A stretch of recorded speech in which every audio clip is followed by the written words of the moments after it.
အာကာဟောင်လာမီသားစုရဲ့အိမ်တော်ကဟာဝိုင်ကျွန်းပေါ်မှာရှိတဲ့ဟိုဝါလာလာမီတောင်ရဲ့မြောက်ဘက်ဆောင်းနားမှာတည်ရှိပါတယ်။မိသားစုစီးပွားရေးကိုစတင်တည်ထောင်ခဲ့တဲ့လာထရာတိုကလည်းဒီကန်နာရဆန်တဲ့တောင်ပေါ်မှာရေထွက်ပင်ရင်တစ်ခုကိုရှာဖွေတွေ့ရှိခဲ့ပြီးတော့အောင်မြင်တဲ့မွေးမြူရေးချန်တစ်ခုကိုတည်ထောင်နိုင်ခဲ့ပါတယ်။1968ခုနှစ်မှာတော့တော်မီပြင်းထန်လောက်ကျွမ်းခဲ့လို့ဟောင်လာမီသားစုရဲ့စကြက်မြေတွေကလည်းပျက်စီးခဲ့ရပါတယ်။ဘိုးဘွားဆင်ဆက်လက်ဆင့်ကမ်းခဲ့ရတဲ့ရေဒနာတွေတင်ထရာတိုရဲ့ပကြီးကားချက်အဖိုးတန်ကြောက်မြင့်ရေဒနာတွေနဲ့ရှေးအောင်ပစ္စည်းတွေကိုငွေရဖို့တစ်ခုတည်းအတွက်နဲ့အကုန်လုံးကိုရောင်းထုတ်ခဲ့ရပါတယ်။အဲ့လိုမျိုးဟောင်လာမီသားစုရဲ့စီးပွားရေးအားနည်းနေတဲ့ချိန်မှာဟာဝိုင်ပြည်နယ်ရဲ့ကိုယ်စားလှယ်တဦးဖြစ်သူမော်တီဘရူတိုဆိုတဲ့သူရောက်လာပါတယ်။သူကလာထရာတိုရဲ့ရေရင်းမြစ်ကိုအများပိုင်းဖြစ်တယ်လို့ဆိုကပြည်နယ်ဆိုရကလည်းဒီလုပ်ငန်းကိုစီမံပိုင်ခွင့်ရှိကြောင်းကိုတောင်းဆိုလာခဲ့ပါတယ်။ဘရူတိုရဲ့အဓိကအကြောင်းပြချက်ကတော့1898ခုနှစ်မှာဟာဝိုင်ကျွန်းကိုအမေရိကန်တွေကမသိမ်းပိုက်ခင်မှာလာထရာတိုကတော်ဝင်မီသားစုစီကနေအဲ့ဒီမြေတွေကိုနှုတ်ကတိနဲ့ပဲရှားခဲ့တာဖြစ်လို့တရားဝင်ပိုင်ဆိုင်မှုမရှိဘူးလို့ဆိုလာပါတယ်။မွန်တီဘရူတိုကလည်းပြည်သူလူထုအတွက်လို့အတန်ကောင်းဟစ်နေပေမဲ့လည်းတကယ်တမ်းမှာတော့သူဟာလည်းဟာဝိုင်မာဖီးယားတွေနဲ့ပတ်သက်မှုရှိနေပါတယ်။ပြီးတော့လည်းသူ့ရဲ့တကယ်ရည်ရွယ်ချက်အစ်စ်ကဟောင်လာမီသားစုစီကနေရေရှင်းမြစ်တွေကိုပိုင်စည်းပြီးတော့အဲ့ဒီမြေတွေပေါ်မှာအပန်းဖြေဟိုတယ်တွေကိုဆောက်လုပ်ဖို့ဖြစ်ပါတယ်။တော်မီရှိုးခဲ့တဲ့တရားခံတွေကလည်းသူ့လူတွေပဲဖြစ်ပြီးတော့ဟောင်လာမီသားစုရဲ့ရေရှင်းမြစ်ကိုလက်ဝဲကြီးအုပ်ချနေကြတာပါ။အဲ့ဒါကြောင့်မလို့ပဲအခုလက်ရှိအာကာဟောင်လာရဲ့အဖိုးဖြစ်သူကမွန်တီဘရူတိုကိုကားလမ်းပေါ်မှာတင်မဲ့လုံးကြံခဲ့ပြီးတော့မင်းလိုမာဖီးယားလောက်ကတော့ငါးဆောက်ခေါင်းတဲ့တောင်မှမရှိဘူးလို့ဆိုကကြောက်တုံးနဲ့ထုပြီးတော့ကိစ္စတုံးပေးခဲ့လိုက်ပါတယ်။ထို့နောက်မှာတော့အာကာဟောင်လာလို့ခေါ်တဲ့ကလေးငယ်လေးကိုသူ့အဖိုးကမိသားစုရဲ့မွေးနေ့တွေအကြောင်းကိုရှင်းပြနေပါတယ်။နားထောင်စမ်းကောင်းလေးဒါကစာရွက်တစ်ရွက်ဆိုပေမဲ့လည်းအခုခေတ်ကတော့အချက်လက်တွေအားလုံးကိုကွန်ပျူတာနဲ့စီမံခန့်ခွဲတော့မခေတ်ကိုရှောင်းနေပြီဘလောက်ပဲတောင်ဆောင်နာမှာရှိနေပါစေအဲ့ဒီမြေခွက်တီကဟောင်လာမီသားစုရဲ့အပိုင်တွေပဲဖြစ်ရမယ်ဘရင်တွေပေးတဲ့ဂရီးဆိုတာကအစစ်အမှန်တွေပဲပြီးတော့ဒီမှာရှိတဲ့တစ်တာတွေကဖိုးတန်ရေသနာအမွေနေ့တွေကိုဆက်လက်ထိန်းသိမ်းထားနိုင်ဖို့ကပထမမျိုးဆက်ဖြစ်တဲ့လာထရာတိုရဲ့ဆန္ဒပဲတကယ်လို့မင်းဒုက္ခရောက်မယ်ဆိုရင်တော့အဲ့ဒီတဲကပစ္စည်းတစ်ခုခုကိုထုတ်သုံးလိုက်ရမယ်ဆိုရင်တော့မှအဲ့ဒီပစ္စည်းကဒီနေရာကိုပဲနောက်ဆုံးမှပြန်ရောက်လာလိမ့်မယ်ဒီပစ္စည်းတွေအားလုံးကလည်းတော်မီလောင်လို့ငါတို့ဟောင်လာမီသားစုဒုက္ခရောက်နေတဲ့ချိန်တုန်းကကဲတင်ပေးခဲ့တာတည်င်းမှာလည်းအမှုပညာပစ္စည်းရောင်းဝယ်သူကဒူးစရိုက်ကိုင်းကဖြစ်နေပြီးတော့ဖန်စီရမိတဲ့ပစ္စည်းတွေထဲမှာလည်းဒေါ်လာ390တောင်မှတန်တဲ့တင်ထရာတိုရဲ့ပကြီးကားတစ်ချက်ပါဝင်နေကြောင်းကိုလည်းပြသနေပါတယ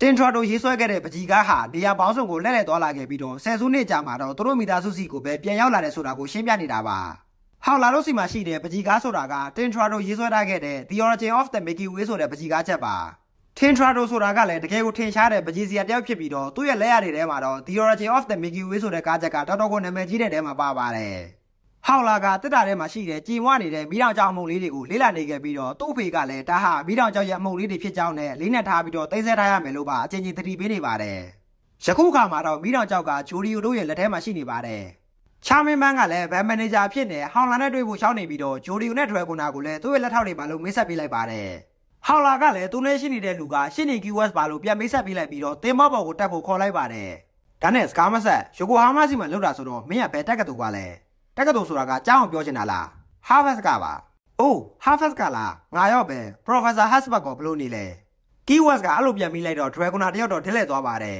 ။ဟောင်လာကလည်းအဲ့တွေကနေကိုခေါ်သွားပြီးတာနဲ့ပဲတနက်ကြီးတစ်လက်ကိုချပြီးတော့ယိုကိုဟာမာနဲ့မျက်နှာချင်းဆိုင်မှာထိုင်လိုက်ပါတယ်။ငါတို့က business ကိစ္စနဲ့လာခဲ့တာပါ။တနက်ကြီးကတော့မလို့လို့ထင်တာပဲ။ငါအနေနဲ့တော့ဘလို့ပါဘူးဒါပေမဲ့မင်းတို့ဆိုရင်တော့လိုလောက်မယ်ထင်တယ်ဟိုနှစ်ယောက်ကိုကြည့်ရတာအရန်ငယ်နေသေးတဲ့ပုံပဲမင်းတို့လည်းအိမ်သားမှာရက်မနေကြနဲ့လေခုံတခုံယူပြီးတော့ဒီမှာလာထိုင်မကြခင်မှာတော့ဟောင်လာကလည်းငွေတွေပြည့်ထည့်ထားတဲ့အိတ်တစ်ခုကိုထုတ်ပြပေးလိုက်ပါတယ်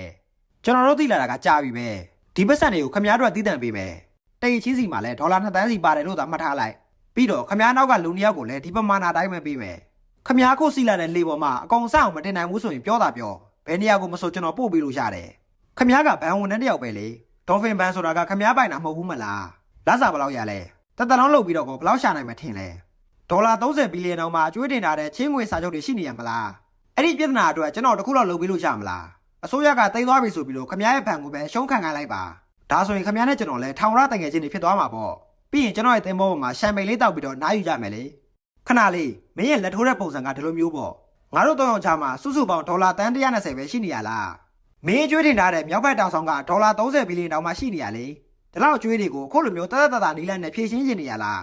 းသူတို့ကတကယ်ဘန်ဝန်ထမ်းတွေသာဖြစ်နေမယ်ဆိုရင်တော့ဟောင်လာရဲ့ကလန်းချက်တွေကလက်ခံချင်းစရာတွေပါပဲဒါပေမဲ့သူတို့ရဲ့တကယ်ပန်းနိုင်ကဟောင်လာစီမှာရှိသမျှရှာအလုံးကိုသိမ်းယူဖို့ပဲဖြစ်ပါတယ်ဟိုဟာလာမြောက်ဘက်တောင်ဆောင်မှာခမားလုံနေတဲ့တရားမဝင်လက်နဲ့ထုတ်လုပ်မှုဟာနိုင်ငံတော်ရဲ့လုံခြုံရေးကိုထိခိုက်စေတယ်ဒါကကြီးမားတဲ့ရာဇဝတ်မှုတစ်ခုပဲနောက်ထပ်82နာရီအတွင်းမှာအစိုးရကအဲ့ဒီမြေခွက်တွေကိုသိမ်းတော့မှာ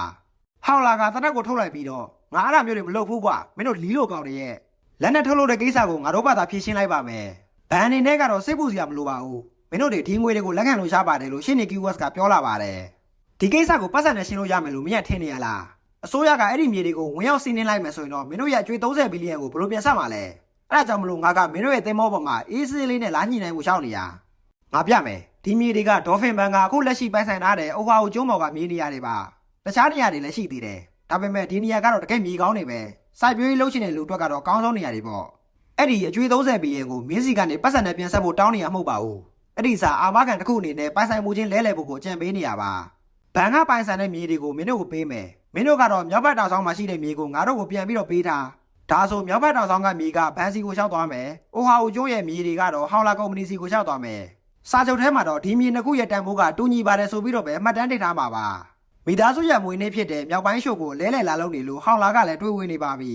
ခမ ्या မှာဘာမှဆုံးရှုံးစရာမရှိပါဘူးမြောက်ဘက်တောင်ဆောင်ကမြေကိုလဲလှယ်မှာမလားခမ ्या ရဲ့အာမခံပစ္စည်းကိုပြောင်းလဲပေးလိုက်ရုံနဲ့ပဲဟောင်လာကုမ္ပဏီရဲ့ပိုင်ဆိုင်မှုတွေကိုလည်းကာဝယ်ပြီးသားဖြစ်သွားလိမ့်မယ်တကယ်လို့အစိုးရကသာခမ ्या ရဲ့မြေကိုလာရောက်စစ်ဆေးပြီးတော့အပြစ်မရှိဘူးဆိုတဲ့သက်သေကိုပြနိုင်မယ်ဆိုရင်တော့နောက်မှဒီမြေတွေကိုပြန်ဝယ်မယ်ဆိုရင်လည်းကျွန်တော်ခွင့်ပြုပေးမယ်ခမ ्या ထောင်လက်ခံတင်တယ်ဒါအားလုံးကခမ ्या အတွက်ကြီးပဲဟောင်လာဆန်ဒါကပိုင်ဆိုင်မှုစာချုပ်ပါဒီမှာလက်မှတ်ထိုးလိုက်ရုံနဲ့အရာအားလုံးကဆင်ပြေသွားမှာပါတကယ်တော့ဒီစာချုပ်ကအတုပါမြေခွက်ဖက်လဲတာမျိုးမဟုတ်ဘဲနဲ့တကယ်တမ်းကတော့မြေခွက်ကိုဂျူလီယိုတို့ရဲ့လက်ထဲကိုရှောင်းအောင်လုပ်နေတာဖြစ်ပါတယ်ဒါတခုခုတော့လွဲနေပြီယိုကိုဟာမာမင်းမတကယ်ပဲဒီလိုမျိုးလောပိုင်ခွင့်ရှိလို့လားငါ့ကိုအထက်လူကြီးတွေကတော့မှရှုံးကြီးလို့ဒီမနေ့တည်းပဲပြီးသက်ခိုင်ဖို့အတွက်လွတ်လိုက်တာတစ်ဖက်မှာတော့အိုဆာကီစီကနေငါចောင်းကိန်းဝါကိုရှောင်းနေပြီအခုပဲအเจ้าအကြီးရုံးခန်းထဲကိုသွားနေကြတဲ့လူစားရောက်လာပါတယ်ကြည့်ရတာတော့အိုဆာကီပါကိုနဲ့လိုက်သွားတဲ့ပုံပါပဲဟောင်လာကအဲ့ဒီမြေတွေကိုသူ့မိဘတွေစီကနေမွေးရတာအဲ့ဒါကြောင့်မလို့ပဲအိုဟာအိုကျွန်းကမြေခွက်တချို့နဲ့တော့လဲမှာမဟုတ်ဘူးပြီးတော့လည်းမြေနေရာတစ်ခုကိုအာမခံပစ္စည်းအနေနဲ့ထားလို့မရဘူးလေလို့ရှင်းနေ keywords ကဝင်ထောက်ပါတယ်မင်းတို့ဘာပဲပြောပြောအစိုးရကတော့နောက်တစ်ရက်နှစ်ရက်အတွင်းမှာပဲအကောင့်ထဲပေါ်တော့မှာလက်နက်ခရံစက်ရုံကိုစတင်ခဲ့တာကလည်းမိသားစုရဲ့မျိုးဆက်80မြောက်ကြီးခဲ့ဖြစ်တဲ့မင်းမဲမလားငါကြံပြီးတာကိုပဲနားထောင်စမ်းပါအဲ့ဒီအချိန်မှာဟောင်လာကသူ့ရဲ့ပတ်စံပုံကြီးပေါ်မှာပေးနေတဲ့မြေမုံလေးတွေကိုသတိပြုမိသွားပါတယ်ဒါဟာဒရဂွန်နာရဲ့အက်ကထဲမှာရှိတဲ့မိတော်ကြောက်ကတဖြည်းဖြည်းနဲ့ကြွေကြလာလို့ပါ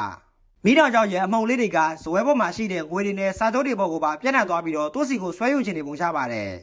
ဟာဒါတွေကဘာလဲငွေတွေပေါ်မှာတကုတ်ကုတ်ပေးနေသလိုမျိုးပဲဂျိုဒီယိုတို့ကတော့ဘာမှမသိသလိုမျိုးဟန်ဆောင်နေကြပဲမဲ့လေမိတော်ကြောက်ကတော့စတင်လုံးလုံးနေပါပြီအဲ့ဒါကြောင့်ပဲဟောင်လာကလည်းချိန်မိသွားပြီးတော့သူတို့တယောက်ချင်းစီရဲ့နာမည်စစ်ကိုမင်းရင်းနဲ့ပဲခန်းထဲမှာချိန်ထားလိုက်ပါတယ်Meram de